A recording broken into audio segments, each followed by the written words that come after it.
Hello student. तो आज हम आते हैं क्लास 10 के मंथली एग्जामिनेशन क्वेश्चन में। देखिए यहाँ पे क्लास 10 है, अगस्त मंथ का है दोस्तों। ये मैथ क्वेश्चन है, मैथ क्वेश्चन को सोल्व करते हैं। देखिए पहला नंबर क्वेश्चन क्या कह रहा है, यदि दो संख्याओं का लसा और मसा 182 तथा 13 हो तो उनका गुणनफल क्या होगा। तो गुणनफल बराबर क्या हो जाएगा, लसा गुने मसा, फर्स्ट संख्या गुने सेकंड संख्या बराबर होता है लसा गुने मसा। तो 182 में हम 13 से गुना कर देंगे तो 3 दूनी 6 और 3 24, 3 2 5, 2 के 2 8 के 8, 1 के 1। तो इसको हम ऐड कर देते हैं 6 4 2 6, 8 5 13, 1 का 1 2, तो कितना आ जाएगा 2366। तो 2366 कौन है, ऑप्शन डी, पहला का हो जाएगा डी। सेकंड नंबर क्वेश्चन, निम्नलिखित में कौन असहभाज्य युग्म है। मतलब इसमें दोनों में देखना है कि कोई कॉमन फैक्टर नहीं होना चाहिए। कौन में हो जाएगा, देखिए 18 और 25। तो 18 2 से कटेगा, 3 से कटेगा, 6 से कटेगा, और 25 जो है सिर्फ 5 से कटेगा, 1 या 5 से। तो 5 से कटेगा और 25 से कटेगा, तो ये दोनों में तो कोई कॉमन है नहीं, तो यही आंसर हो जाएगा। कौन सा आंसर होगा, दूसरा का ए। बाकी देखिए 21 और 63, तो 21 3 से कटेगा, 63 भी 3 से कटेगा, 32 और 62 दो 2 से कटेगा, 18 और 45 3 से कटेगा। नेक्स्ट 156 के अभाज्य गुणनखंड। तो 156 का अभाज्य गुणनखंड क्या होगा दोस्तों, तो अभाज्य गुणनखंड बोलेगा तो अभाज्य संख्या से ही भाग मारेंगे। तो इसको हम 2 से भागा मारते हैं, 2 7 14, 2 8 16, फिर 2 से लगाएंगे के बार में 39 दूनी 78, फिर 3 से लगाए 13 तिया 39। तो 156 का हो जाएगा 2 गुने 2 गुने 3 गुने 13। यहाँ पे क्वेश्चन में कह रहा है कि कौन कौन गुणनखंड में आएगा। देखिए यहाँ पे 2 3 5 है, तो ये तो आएगा नहीं। 2 3 7 आएगा नहीं, 2 3 11 आएगा नहीं, क्या आएगा, दो दो भले आएगा, 2 गुने 2 2 गो, लेकिन यहाँ पे आंसर हो जाएगा D. A X square plus B X plus C के शून्यकों का योगफल। तो शून्यकों का योगफल बराबर क्या होता है, एक्स का गुणांक माइनस में बटा एक्स स्क्वायर का गुणांक। तो alpha plus beta equal to minus B बटा ए। तो एक्स का गुणांक कितना है, बी, तो माइनस बी बटा एक्स स्क्वायर का गुणांक, तो ए हो जाएगा। 4 नंबर का चौथा का ए। पांचवा शून्यक बोल रहा है, 6x square minus 7x minus 3 बराबर 0। तो देखिए ये दोनों के गुना किए तो 36 18, गुना करने पर -18 और प्लस माइनस करने पर -7 आना चाहिए। तो 9 और 2 में टूटेगा तो 9 हो जाएगा माइनस में। 6x square minus 9x plus 2x minus 3 बराबर 0। दोनों में कौन सा कॉमन है, 3x कॉमन है। तो 2x minus 3 plus 1, 2x minus 3 बराबर 0। तो 2x माइनस 3 कॉमन ले लिए, तो ये में क्या बच गया, 3x, इसमें बच गया 1 बराबर 0, या 2x माइनस 3 बराबर 0। तो x बराबर क्या हो जाएगा, x बराबर 3 बटा 2, एक शून्य का आ गया 3 बटा 2, और एक है 3x प्लस 1 बराबर 0, 3x बराबर -1, तो x बराबर हो गया -1/3। ये सेकंड शून्य हो गया। तो कौन सा ऑप्शन हो जाएगा दोस्तों, -1/3 और 3/2, तो पांचवा का ए। 6 नंबर क्वेश्चन, इसका गुणनखंड तोड़ना है। तो x³ प्लस y³ बराबर होता है a प्लस बी के होल क्यूब माइनस 3ab। तो a की जगह पे x है, b की जगह पे y है, तो 3xy into X plus Y, X plus Y. तो x प्लस वाई के whole cube minus 3xy into X plus Y. तो कौन सा ऑप्शन है? Option A. 6ठा नंबर क्वेश्चन था ये। 7 नंबर, साइन थीटा बराबर क्या हो जाएगा? तो देखिए थीटा के सामने जो होता है लंब होता है, और ये तो है एच है, तो थीटा के सामने लंब थीटा, ये तो है 90 डिग्री, 90 डिग्री के सामने कर्ण हो गया, थीटा के सामने लंब हो गया, तो साइन थीटा बराबर यहाँ P बटा एच हो जाएगा। कौन सा ऑप्शन हो गया? Option B. 8 number question, cos theta बराबर 12/13। तो cos थीटा बराबर 12/13 बराबर, इसको हम लिख सकते हैं b बटा एच। तो यहाँ से हम p निकाल देंगे क्योंकि साइन थीटा पूछ रहा है। p बराबर हो जाएगा H square minus B square बराबर एच का मान कितना है? 13, तो 13 स्क्वायर मतलब 169 माइनस बी स्क्वायर तो 144 बराबर 169 में से 144 जाएगा तो 25, तो आ गया 5। तो क्या कह रहा है दोस्तों? Sine theta. तो साइन थीटा बराबर होता है P बटा एच, तो P का मान है 5, एच का मान है 13, तो 5/13। तो कौन सा ऑप्शन है? ऑप्शन ए, 8वां का ए। 9 नंबर, कह रहा है कि साइन थीटा बराबर कोस थीटा। तो साइन थीटा बराबर कोस थीटा कब होता है? साइन 45 का भी मान होता है 1/√3 और कोस 45 का भी मान होता है 1/√3। 9 का डी। 10वां, साइन 67 डिग्री बटा कोस 23 डिग्री।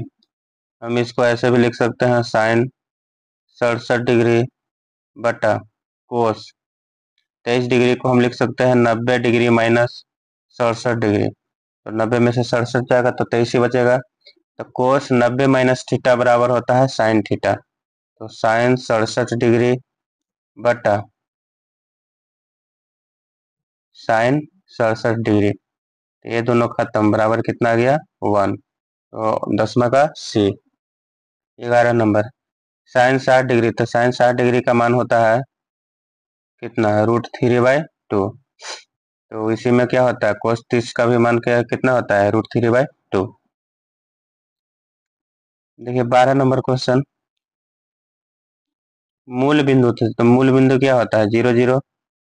तो 0 माइनस -3 के होल स्क्वायर, तो +3 हो जाएगा। अब प्लस 0 माइनस -4 के होल स्क्वायर, तो 0 + 4 का होल स्क्वायर होगा बराबर 3 के स्क्वायर तो 9, 4 के स्क्वायर तो 16 बराबर √25 बराबर कितना आ जाएगा? 5 इकाई। तो कौन सा ऑप्शन? 12 का सी। 13 नंबर क्वेश्चन, दूरी वाला ही फॉर्मूला है। तो दूरी बराबर होता है दोस्तों x2 माइनस x1 का whole square plus y2 minus y1 के होल स्क्वायर। x1 और y1 है, x2 और y2 है। तो a माइनस माइनस ए के होल स्क्वायर करिए या माइनस ए का होल स्क्वायर, तो 2a हो जाएगा। 2a के whole square plus b minus minus b के होल स्क्वायर, तो 2b का होल स्क्वायर बराबर हो जाएगा दोस्तों 4a स्क्वायर प्लस में 4b स्क्वायर। 4 कॉमन होगा तो a square plus b square बराबर हम लिख सकते हैं 2√a square plus b square. कौन सा ऑप्शन हो जाएगा? Option B. 14 नंबर क्वेश्चन, बोल रहा है कि समबाहु त्रिभुज की भुजा की लंबाई दिया हुआ है 12 सेंटीमीटर। तो ऊंचाई बराबर होता है √3/2 गुने भुजा। तो भुजा कितना है? 12, 2 छक 12, तो 6√3 सेंटीमीटर। तो 14 का ए। 15 नंबर क्वेश्चन, अद्वितीय हल होने के लिए होता है a1/a2 और नोट b1/b2, b1/b2। तो a1 है x का गुणांक, a2 है x का गुणांक, अब b1 भी है y का गुणांक और b2 भी है y का गुणांक। तो a1/a2 बराबर नोट b1/b2। तो कौन सा ऑप्शन हो? 15 का डी। 16 तो बहुत आसान है कि x का मान 2 रखना है, तो x का मान 2 रखेंगे तो 2 गुने 2 प्लस 3y बराबर 13। तो 3y बराबर हो जाएगा 2 दूनी 4, तो 13 में से 4 गया तो 9, तो y बराबर कितना आ जाएगा? 3। तो 16 का ए। 17, कार्तीय तल में एक अक्ष पर y का नियामक का मान क्या होगा? अगर यहाँ पूछेगा, यहाँ पूछेगा, यहाँ पूछेगा तो क्या बोलेंगे? एक अक्ष पे y का नियामक 0 होता है। 17 का सी। 18 नंबर, किस प्रकार की सभी त्रिभुजें समरूप होती है? समरूप होने के लिए क्या होती है? समरूप हो सकता है मतलब उसका रंग रूप उसी के जैसा लगे। समकोण त्रिभुज में एक कोण 90 डिग्री के बराबर होता है, लेकिन एक कोण और एक कोण क्या हो सकता है? बड़ा छोटा हो सकता है। समबाहु त्रिभुज में क्या होगा? सभी कोण क्या होता है? 60 डिग्री के बराबर, और प्रत्येक जो भुजा होती है बराबर होती है।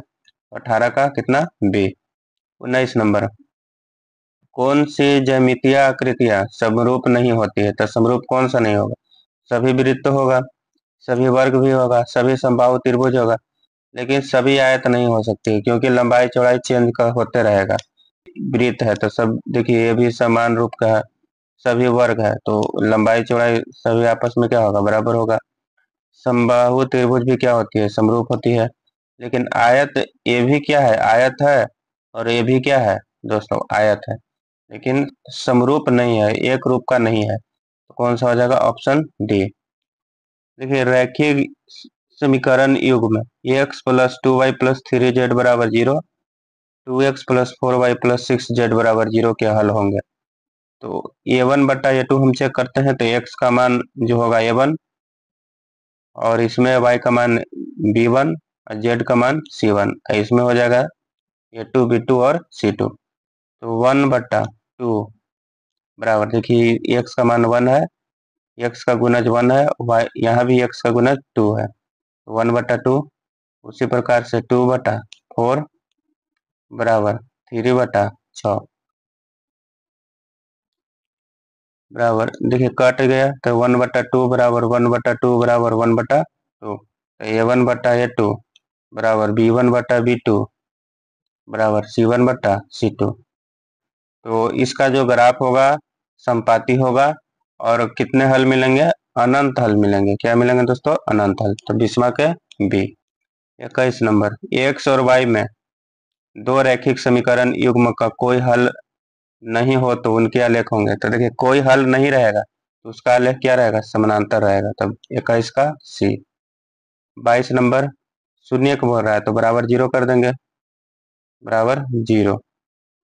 जो कॉमन है उसको ले लेंगे। 3x कॉमन है तो x माइनस 3 बराबर 0। 3x बराबर 0 तो x बराबर 0, x माइनस 3 बराबर 0 तो x बराबर 3, तो 0 और 3, तो 22 का बी। 23 नंबर, 12 और 20 के लसा तथा मसा का योगफल। तो 12 का लसा निकालते हैं, 12 और 20 का लसा, तो 12 और 20 का लसा क्या हो जाएगा?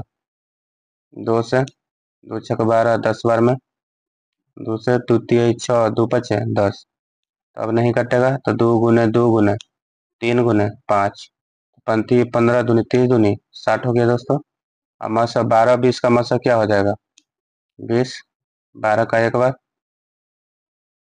12, 8, 12 यहाँ पे उतार रहे हैं, 8 का एक बार, तो 4 आ गया घट के 8, 4 दूनी 8, किससे कटा? 4 से, तो क्या हो गया? 4 मसा हो गया और 60 जो हो गया लसा हो गया, तो दोनों का योगफल कितना हो जाएगा? 64।